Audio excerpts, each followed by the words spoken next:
Hello. Oh, I shouldn't waste my gas, I shouldn't waste my gas.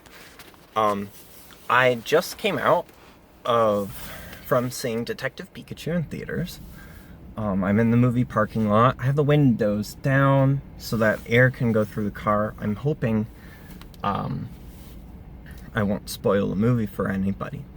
I wanted to record my response both to the movie, which again I just saw, and to the game, which I beat yesterday. We'll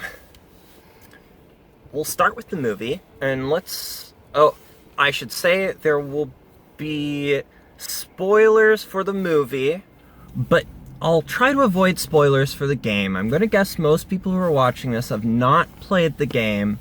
I'll talk about the movie first, and then the game, even though I played the game first, and then played the movie, or watched the movie. So, we'll start with the bookends. I really liked the credits music. Normally, I really don't like it when they give you pop songs during the credits, but the two songs they had, especially the second one, I actually really enjoyed. I'll probably track those down. Like almost every Western film these days, the soundtrack itself isn't really worth owning, but I'll probably track those two songs down. Although the soundtrack did make good use of Game Boy synths. That was nice. So that's at the very end. At the very beginning, all the previews were bad. Well, except the Godzilla movie could be interesting, but I don't know. I liked the first one in this series of Godzilla films. This one, it doesn't look so great. All the other movies look terrible. Oh, Aladdin, that dog one. That Angry Birds film, that looked awful. And of course, Sonic. But so those were the bookends. The movie was really, there was a lot of hype for it. A lot of people were coming out of the movie saying, finally we've got an amazing video game movie. And it's true. This is probably one of the best video game films. Well, let's back up. So this is the fourth Pokemon film that I've seen in theaters. I saw the first Pokemon movie in theaters, the second one, and the third one, the one with Entei and Unknown, was my last one that I saw in theaters. Later on in college, I watched Destiny Deoxys and the Jirachi one. And sometime, I think I was also earlier in college, I saw the Celebi one. Oh, that one wasn't very good. But this was the fourth one that I've seen in theaters. Now, some people consider the other Pokemon movies to not be movies based on video games. I actually consider them to be movies based on video games, at least in that they're based on a show that's based on a video game. And in that regard, this was better than the Entei movie, but I don't know if I would say it was better than, the first two Pokemon films, the one with Mewtwo and the one with Entei. And I also don't think I could say that it's better than the Deoxys film. Maybe better than the Jirachi one, but the Deoxys one was actually pretty decent. Would I call this film an amazing film? I wouldn't. I think in that regard it's overhyped. It was a decent film. Nothing spectacular. It was very predictable, for reasons I'll get into. But it was decent, and it was fun seeing all the Pokemon. But, okay, so, and in live action notice, well, the Pokemon, of course, were all CGI, but a lot of them were really ugly, but, I mean, apparently Ken Sugimori oversaw. I was watching the credits. Apparently, he oversaw the whole design of them. So that's how the Pokemon company wants them to look then, which is okay. They didn't look awful. Some of them were pretty cute, but a lot of them had these really weird eyes going on. Special effects were great. I'm sure they'll get a lot of recognition for that. Voice acting was good for the Pokemon. The character acting was great. I was pleased to see that the Minister of Magic from Book 7 of Harry Potter. I can't remember his name. It's not Cornelius Fudge. Is it? No, I don't know. But the Minister of Magic from the 7th book and the 7th Harry Potter movie was the villain of this film. And I saw it coming. I like that actor, that's what I'm talking about. But I saw it coming, and I saw it coming for the best reason. It's because when Tim first goes to this guy's office, he's got an Eevee, and he turns it into the false prophet. Ooh. I hope they're not going to see the movie. I could spoil it. Let me make sure they... Okay, so it turns into the false prophet, right? You know, from Twitch Plays Pokemon, only the most amazing internet phenomenon ever. In which, if you don't know, everybody was trying to turn Eevee into Twitch Plays Pokemon was where the entire internet played through Pokemon Red, I think. It might have been Pokemon Blue. But through typing in up, left, right, down, A, or B, or start. There was a lot of chaos in it, and one of the events, they were trying to get Eevee to evolve into Vaporeon because they needed a water Pokemon.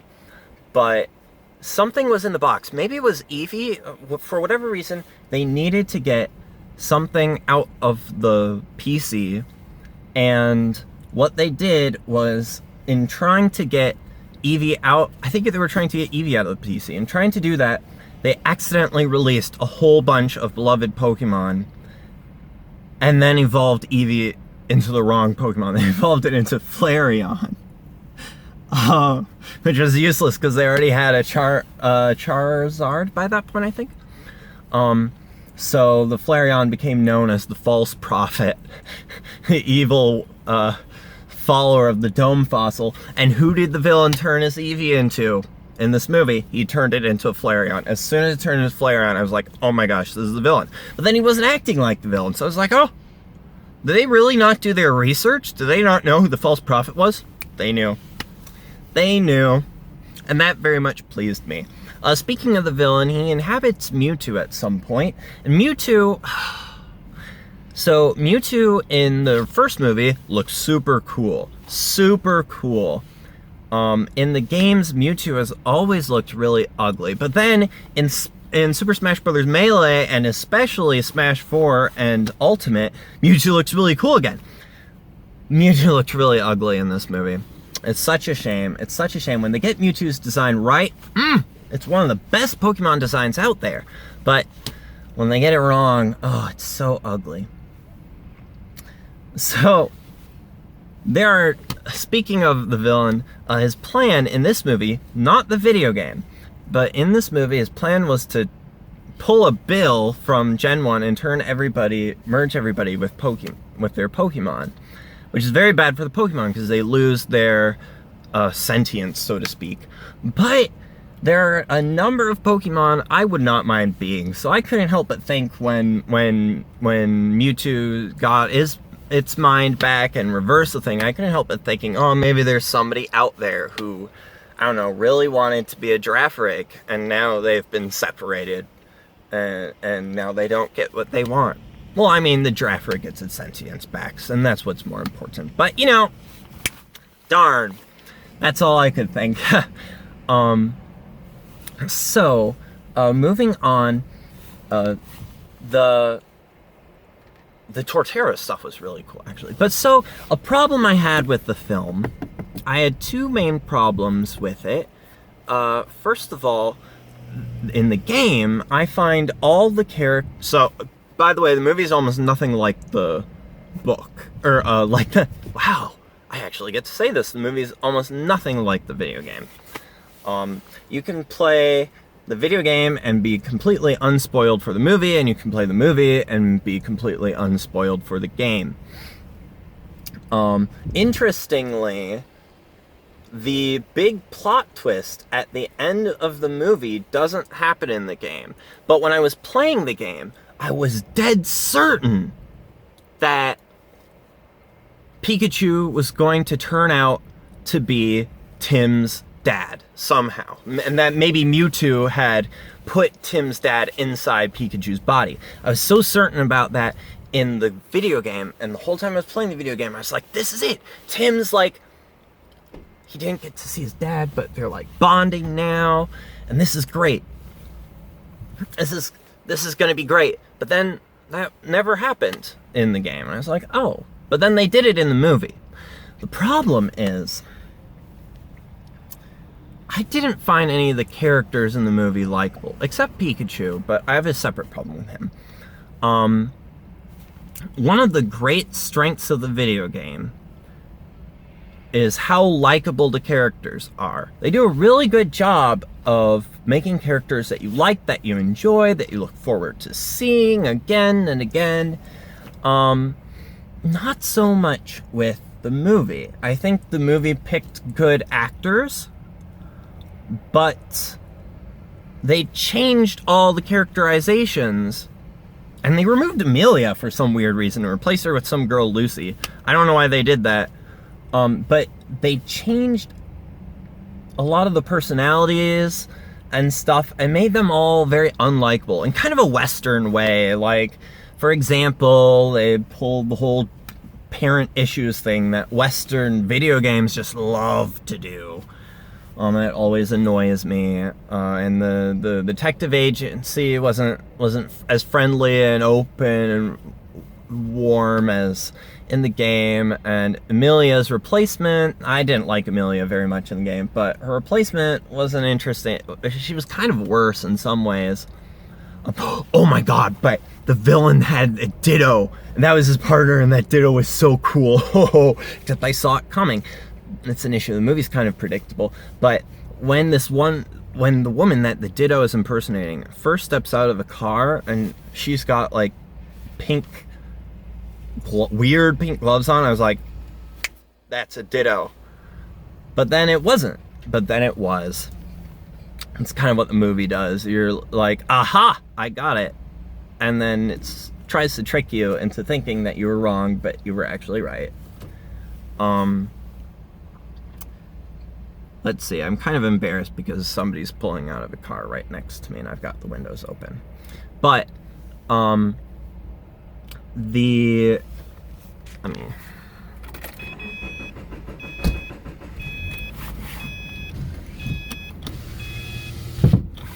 here, I'll just suffocate in my own vehicle.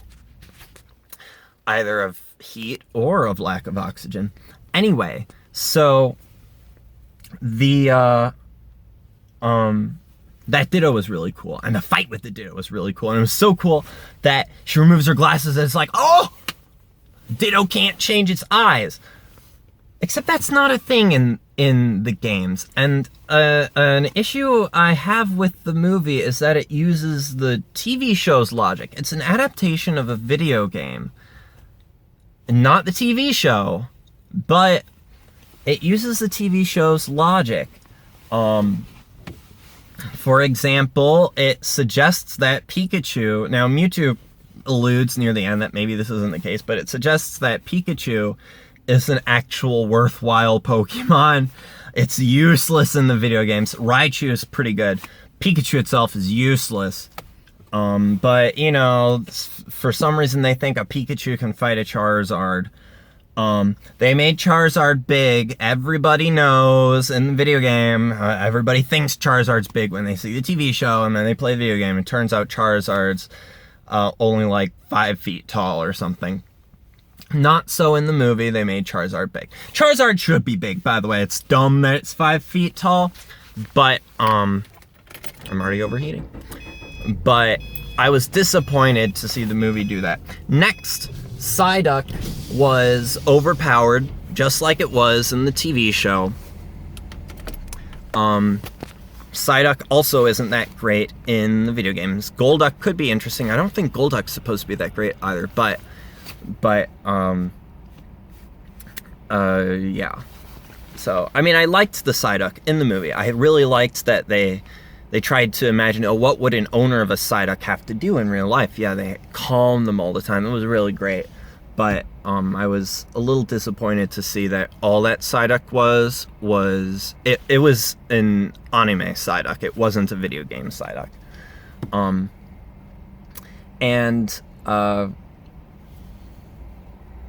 So that was a little disappointing. Also disappointing was when I saw all the Pokemon from all the different generations, I was actually pretty hopeful. I was like, yes, this is a movie made by Pokemon fans. And I do think it was made by Pokemon fans. At one point, Pikachu says, "Holy Mother of Arceus," or something like that. And that's something only a Pokemon fan would say. The writers of that movie have to have been Pokemon fans, because that is a Pokemon fan expression. That was great. Loved it. But it seemed, even though it was made by Pokemon fans, it seems like it was written for Gen 1ers. Adult Gen 1ers. Well, all Gen 1ers are adults by now. And as a longtime Pokemon fan, oh, it's so frustrating seeing Gen 1ers be played up to. And what do I mean? There are all these Pokemon from different generations. How could it have been played up for Gen 1ers? Well, I kept track. I didn't want this movie to do it, but I kept track. And even though there are all these different Pokemon from different generations, the only one that was important in any way to the movie that a Gen 1er would not know were Apom at the beginning, which they had to do. Apom's at the start of the video game as well, in a different way, but you're still dealing with Apom, and Torterra. And Torterra didn't really contribute much other than standing up. Apom was very interesting. That's what got my hopes up at the beginning, but after Apom, all the Pokemon, they're all Gen 1 Pokemon that are important, except for... Is that a wasp? Oh, I hope not. Except for Greninja, which they would all know from Smash Brothers. So it was a Gen 1er movie after all.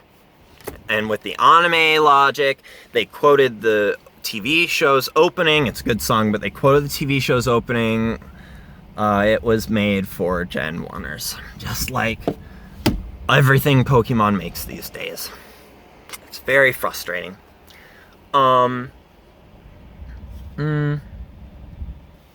Okay, so those are my feelings about the movie. I had a good time. There were some good jokes. Oh yeah, other problem. They made Pikachu young. That was kind of weird to me. I guess they did it for the kids? I don't know. So in the video game, Pikachu is a gruff old man. I play the video game in Japanese. Pikachu is a gruff old man. It's kind of cool. It's a cool side of Pikachu. He's like walking around. He's like hitting on all the ladies, drinking coffee, wisecracking. I could see why everybody wanted Danny DeVito to play him. In the movie, he is kind of young. When you see him, he turns into an adult, into a human. He's not actually that young, but he sounds young, and he acts kind of young, kind of like a young adult, maybe 30s or 40s. That's not really a young adult, but he's like 30s or 40s in the movie. In the game, he's more like 50s, 60s, late 40s at the youngest. He's a gruff old detective. It was a shame. I liked Pikachu in this movie for sure, but I liked the video game one better. Speaking of Pikachu, last thing I have to say about the movie, they westernized it. Oh, Kanto! I don't know if this movie took place in Kanto. I hope it did, because if it did, they got Kanto right. I was worried they were going to Americanize or westernize Kanto, whitewash Kanto. They didn't. Wherever this movie took place, It was great. And I liked how they had English letters, but they were made to look like katakana. I noticed some hiragana and katakana on some of the signs. Oh, it was great. They did a great job with the setting. It felt a little like Zootopia, actually, but they did a great job with the setting. Let's see. What was I gonna say? Oh yeah, but you know what they did? The video game did not have a breakup scene. And every Western movie that kids can watch has to have a breakup scene. I don't understand why this is, but it drove me bonkers. As soon as I saw the movie, it hit me. I didn't think about it before. It hit me. Oh no. Detective Pikachu, the video game, doesn't have a breakup scene. They're gonna stick a breakup scene in the movie. They're gonna do it. Those Western screenwriters and directors can't resist the temptation to stick in a breakup scene. They're gonna do it, and they did it. And it was just as bad as enforced as all the breakup scenes that every movie has to have, every Western movie has to have, and they did it. They did it. Those sons of bitches, they did it. They put in a breakup scene. Okay. Those are my thoughts of the movies. I give it maybe a 7 out of 10. It wasn't bad. It was fun, good time. Definitely overhyped though. It's not an amazing movie. It's not excellent. It's not stupendous. I wouldn't even call it great. It's good. That person came back. I'm so shy. I have to shut the windows. Okay. But those are my feelings. Got it in 20 minutes, so I hope you guys are still around. But yeah. I had a good time. 7 out of 10. Fun movie. Predictable. Gen 1 pandering. It's all the way through. It's all the Pokemon Company can do these days. Gen 1 pandering. Let's move on to the video game, which I beat yesterday. The video game, I also have mixed feelings about. I would give it a 7 out of 10 for different reasons. The movie is way more engaging than the game. The game is kind of boring. That's maybe its biggest flaw, is it's kind of boring. Now, near the end, some interesting things happen, but all you do in any exciting moment is press A when it tells you to. And that's not very exciting at all. Again, with Gen 1 pandering, the video game has a whole bunch of important Pokemon from across the different generations, notably Noivern and Skorupi, and they didn't show up in the movie at all. Anyway, so video game, its best strength is its characters and how it portrays a more natural version of the Pokemon world. The movie does that pretty good as well. The game has almost nothing about catching Pokemon. The movie starts out with catching Pokemon. More Gen 1 pandering, I know, but that was pretty cool. In both movie and the video game, pretty cool. I'd say they do it about equally in different ways. The video game is pretty good about I don't know. I'm thinking of the movie now, so I can't think what the video game was good about, but it did a good job integrating the Pokemon world and making it feel real, like there's more to it than just catching Pokemon. The other strength of the game is its characters, as I alluded to before. The characters, it's kind of a boring game. And it would almost be unbearable if the characters weren't so good. And every time a cutscene shows up, it's a treat. It's a real treat. I love how the characters are animated. The style's great. Oh, they're nice. They're warm. They're friendly. They have fun. They've got great facial expressions. I wasn't expecting much from this game. I thought it would just kind of be a cheap knockoff. best cutscenes in any Pokemon game. I know that's not saying much, but it definitely makes the main series games cutscenes look terrible by comparison. Oh man. And the characters are fun to talk to, they're nice, they're respectable, they're likable. The bad guys feel like bad guys. The good guys feel like good guys, and I like it. I'm so sad the movie messed up its characters, because that was the best strength of the game. I mean, they're nothing crazy, because the plot of the game is a tad boring other than some intrigue, which I won't spoil, but yeah. The game is also more drawn out than the movie, which makes sense because the movie has to squish about a 15-hour game. It's a little less than 15 hours, more like 12 hours. 12-hour game into a 2-hour movie. When I was playing the game, I was like, oh, this is gonna get cut. Oh, this is so boring. They're gonna cut this. And it turns out that they cut out most, if not all, of the game and replaced it with new stuff. Although PCL Laboratory stays.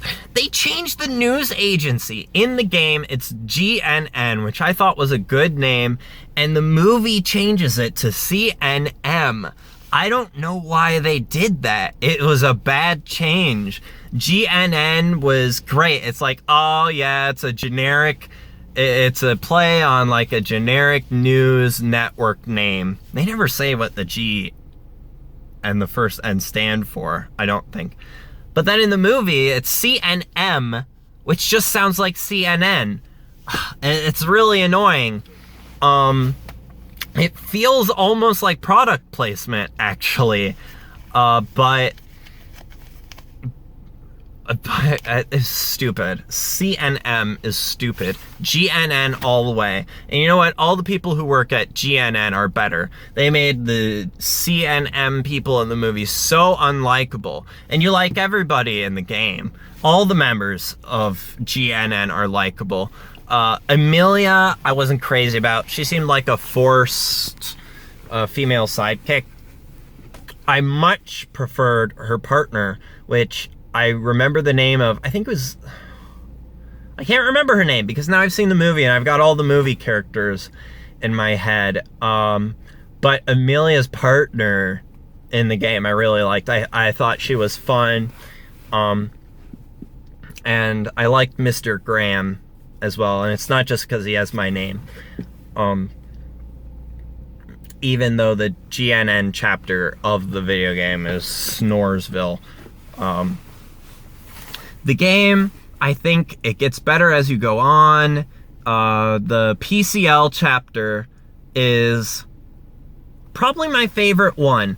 It's not as exciting as some of the later chapters, but I liked the science in PCL. And it was very interesting because that's really, out of any part of the game, that's where you the most see Pokemon being used in a way that they're not used in the video games, in the main series games.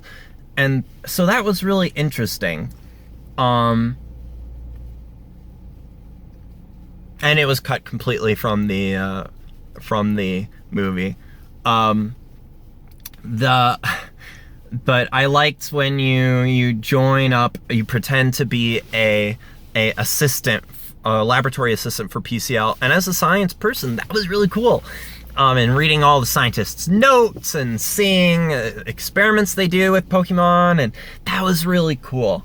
And it wasn't predictable. I was surprised who the baddie in that case was. I won't say who I thought it was. And speaking of villains, the villains are completely unpredictable in the video game. The movie tells you who the villain is. Turns out that was a red herring. Or was it? Because they give you the false prophet right at the beginning, so it's a red flag. Hey, this is the bad guy. The video game has a different villain, and the video game's villain comes out of nowhere, except he doesn't. And that's what's cool. It makes it feel more like a detective story, and less like Ace Attorney. Ace Attorney's way better than Detective Pikachu, mind you, and way better than the movie, for sure. But But in Ace Attorney, you sort of know the villain when you see them. That's not always the case. There's some guesswork, but often you know the villain when you see them. And in Detective Pikachu, that's not really the case. There was only one time on the island where I saw the villain, and as soon as I met that person, I was like, yeah, you're the villain. You're the baddie. But otherwise, that wasn't the case. And the big bad comes out of nowhere, and then it turns out there's another big bad, and you're like guessing, oh, who is it? Who is it? Until the very last second. That's cool. Problem is, that's kind of the only guesswork you get to do in the game, because Detective Pikachu holds your hand the whole time. It's in a sense kind of like a visual novel, except you have more control than you normally would in a visual novel, and on the surface, it looks like you have more control than you do in Ace Attorney, but that's actually a facade, and you really don't have any freedom to do almost anything in Detective Pikachu.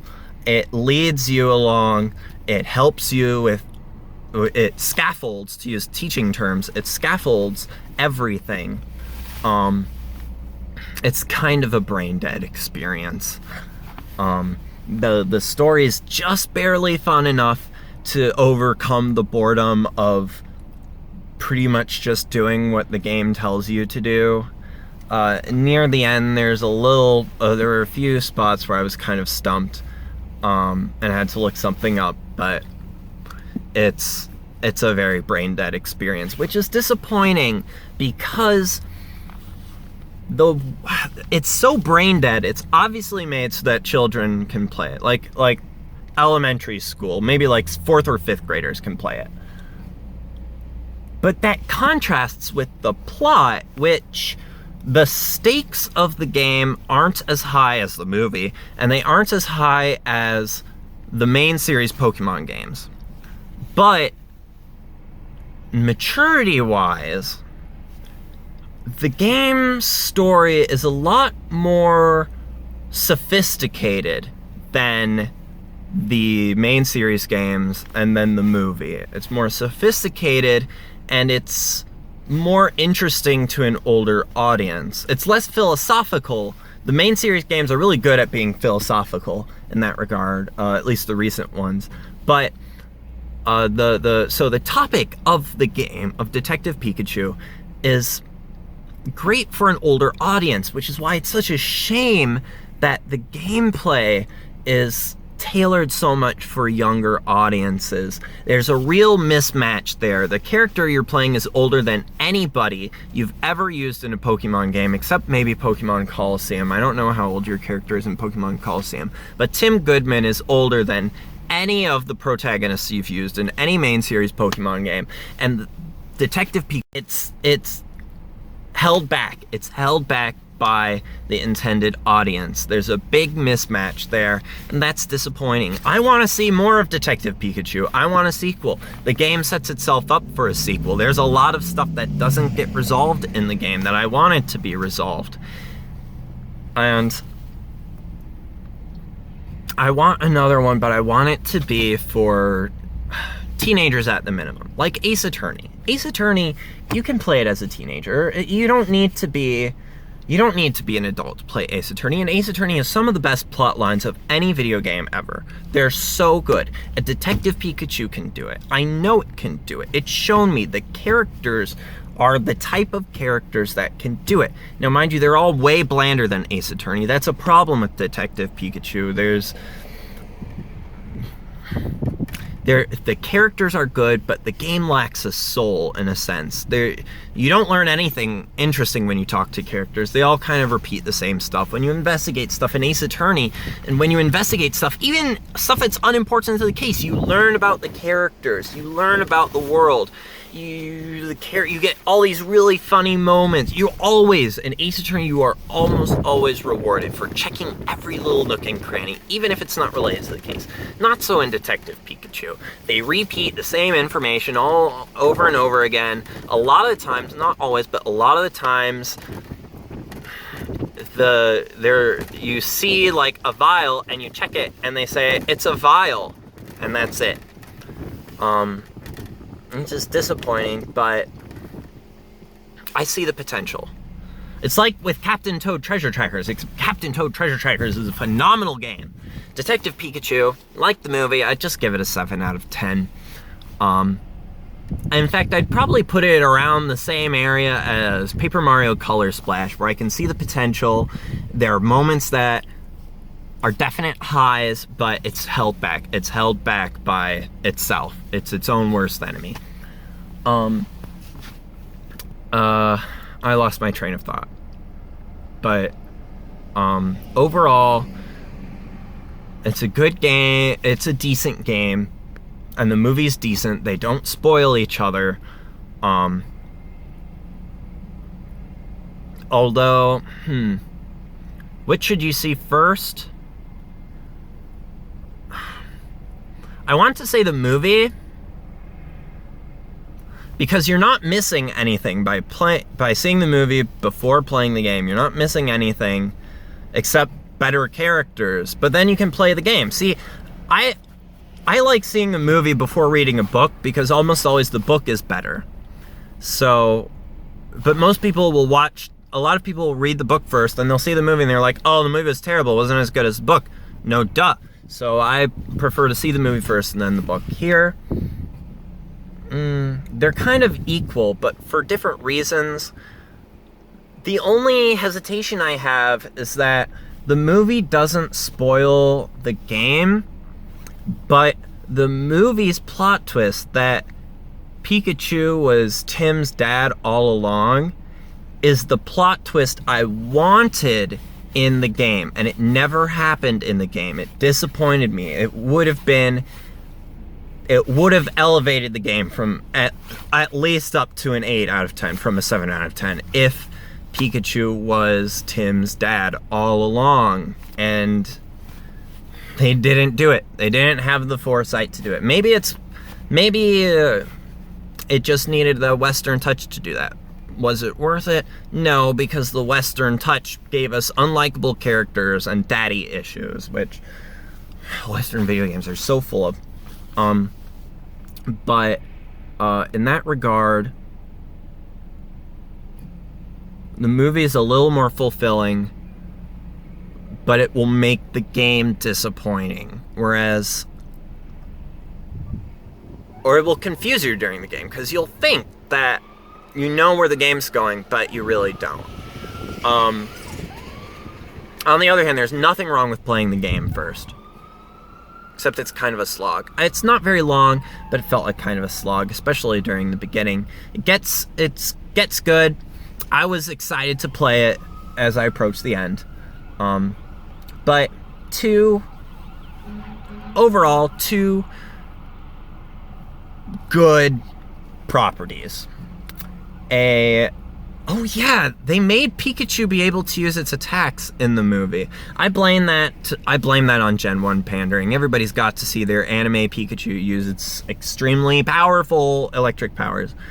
In the game, this Pikachu is a weird one because it can't use any electric attacks. It can't fight at all. So Tim has to do all the fighting for it, which would be very interesting, except fighting is extremely boring in the game. The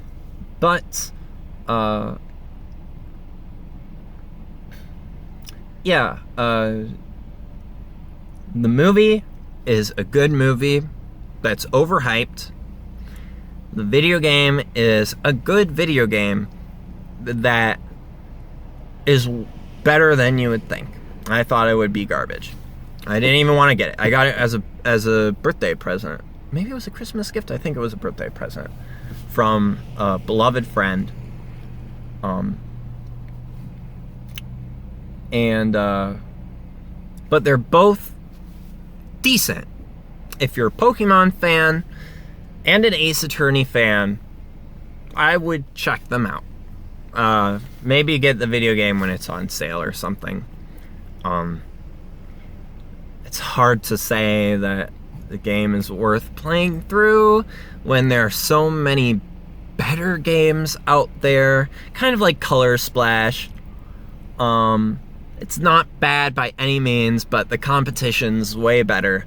But if you're interested in Detective Pikachu, especially if you saw the movie and are interested in the game, check it out. Maybe you'll have a good time.